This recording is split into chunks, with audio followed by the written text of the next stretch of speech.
LA. It was Mexico versus Mexico. What were your thoughts following the fight and the crowd reaction, given the big moment and the big win today? To be honest, I didn't pay too much attention to the crowd. You know, I stayed focused. Felt like I was in control the whole time. I felt comfortable. Yeah, I felt good the whole way through. Was that your best performance by far? Probably up there, I would say. Rayo, when you were fighting him, what was the game plan? Just curious, because you know it seemed like you were pumping the jab a lot. Yeah, just keep him at the end of my punches. You know, fight smart, fight sharp. Don't get desperate. Don't fall into his game plan because you know he's a one-dimensional fighter. He only knows how to do one thing. So you know that's what I did. Just stick to the game plan. Rayo, congratulations, man. You know, a lot of people doubted you, right? People were talking about Pitbull versus Tank, you know, the rematch. Yep. You know, you put a stop to that. You're a champion. You know, you said you were doing it for your family, for all the sacrifices they made for you. Just talk about that release of that joy that you felt when you heard, you know. I feel like a little disrespectful. You know, his team, his management, Sean Gibbons. He did a 15-minute video, had a whole 2025 lined up for Pitbull. We should have been worried about the rematch. How confident were you, Rayo, before the scorecards were read that you would be crowned champion? I was extremely confident. I felt like I was really in his face the whole time, making him miss, you know, making him pay. I felt in control, you know, touching him with uppercuts, touching him with my jab, caught a rhythm. Now, Rayo, I know you just became a champion. I guess I'll be the guy to ask the question, but what's next? Like, is there a unification? Do you want to fight Tank? You know, To be honest, I want to fight whoever the fans want me to fight. I've never been a guy who, you know, ducked or dodged nobody. Since the beginning of my career, I took the toughest fights. And, you know, so whoever the fans want me to fight, that's what I'm here for. Can you still make 135 pounds? Probably. I probably walked in the ring at 148, 49.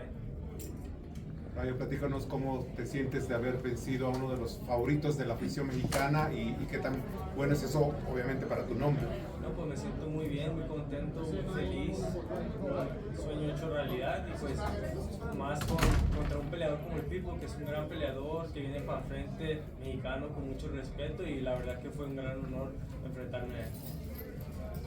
Rayo, si nos puedes revelar un poquito la película, el proceso. Te vimos cómo empezaste en Arizona, luego fuiste a Seattle y hoy eres campeón mundial. ¿Qué nos platicas de ese proceso? Yo fui nacido en México, en Sinaloa. Mi mamá y mi papá me trajeron para los Estados Unidos, para una mejor vida, para perseguir nuestros sueños, para este momento, de hecho. Viví en Phoenix un ratito. A los 8 años me fui para Seattle a vivir. A mi papá le había dado le dio una enfermedad en la piel por trabajar tanto en el sol. Entonces lo tuvimos que mover a donde estaba más fresco, solo fuimos pasearon. Ahí es donde conocí a Mario a los 10 años y ahí es donde empezó el box. Is there a rematch clause on this? Yeah, there is rematch clause. Automatic or? To be honest, I'm not sure. You know, I have to talk to my team, see, you know, details on it. After the win, did you guys say anything in the ring? His dad, you know, right away was just like rematch, but you know. Luego, ¿nos puedes platicar la estrategia para vencer a Pitbull?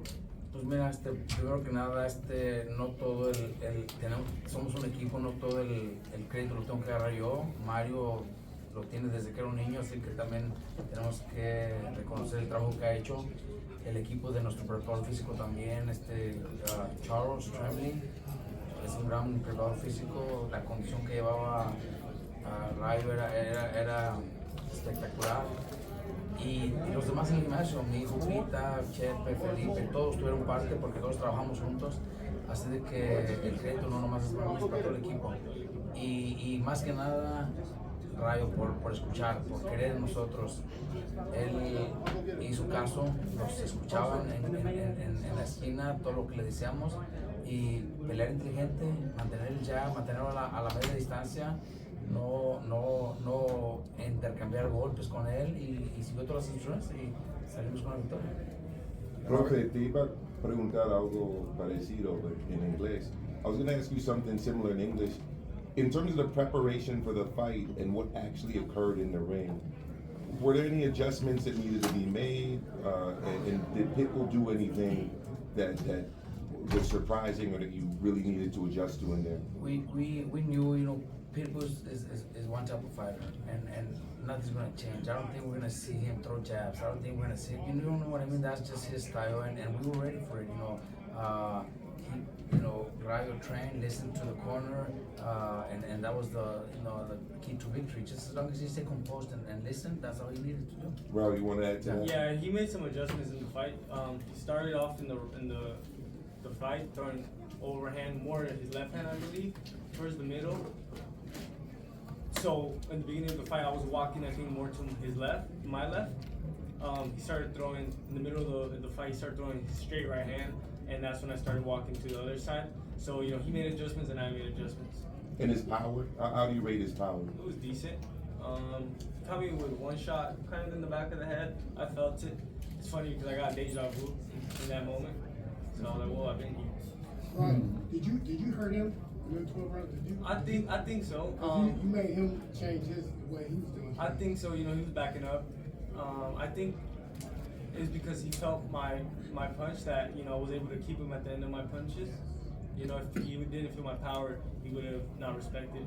Do you feel that De Los Santos punch is a little bit harder than Pitbull, or It's hard to say. With De Los Santos, I was. If you guys knew the conditions I fought, I was a whole different fighter.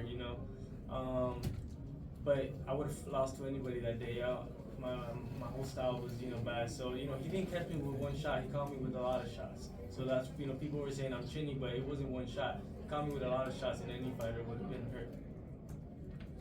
I think Shakur co-signs that De Los Santos. The joke. Yeah. No, De Los Santos, I think nothing from him. He's a great fighter.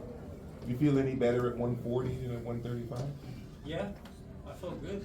I felt better, I would say.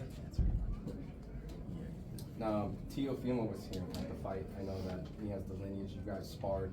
A lot of people know about the sparring. You see yourself and Teo maybe going down the line and maybe having a pro fight? Yeah, that's another great big fight. Those are the fights that I want. The fans want it, I want it. Could you talk about it was an amazing night, an amazing atmosphere, and it was an amazing week. Could you talk a little bit about what it means to you that Saudi Arabian